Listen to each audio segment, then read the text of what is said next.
Hey, it's Dal with CrossFit Jigsaw here. I just want to go over some of the new tools that we got, these heavy jump ropes. I want to talk about maybe how to size it for yourself properly, some common ways to make sure you're set up properly, and then how you can use these effectively to improve your jump rope or even start to acquire some new skills. First of all, there's three different sizes. There's a small, a medium, and a large. It has some height that you can use as a general recommendation.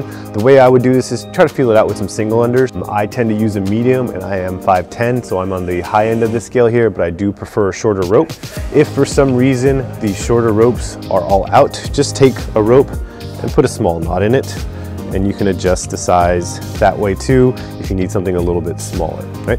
So once you've got that, let's go ahead and select a rope. When you do hold this, you can see these handles are designed with some indents here. Try to make sure you're using those indents and then pinching with your index and middle and your thumb, to be able to hold that rope, right? We don't want to do a full hand grip here or a loose grip like you would with a speed rope. These ones are designed with this indent on purpose, so you can squeeze there and keep a loose, open hand in this position so that you can rotate your wrist, and this is going to require you use your arm a little bit more with the weight of this rope. One also thing to consider is these ropes do expand a little bit as you start jumping, so it might feel short when you're looking at it, but as you start to jump with it, it'll expand slightly, so allow for that and accommodate for that when you guys are practicing which size you want to get. Once you do have your rope, just like single unders, you want to make sure that rope is coming around. Be patient, right? This rope is a little bit heavier, the turnaround time is a little bit slower, so make sure you wait for that timing and still have a very minimal jump as you have that rope go up and around, and then just work on controlling the timing of it initially. It does take a little bit of time to get used to these, so give yourself some time, and then when you do go into double unders, once again, be patient, but you have to be a little more aggressive, right? A little more arm action as you turn this, not just your wrist because it is heavier.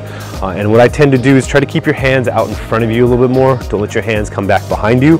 So as you go into that double under, listen for that louder whizzing sound and be aggressive as you turn that rope over. Don't worry, this doesn't hurt as much as those thin speed cable ropes. This has a big thick rope here, so try to be really aggressive with it every single time that you give it a chance. And don't be afraid to go really hard and aggressive. This rope will not spin that fast.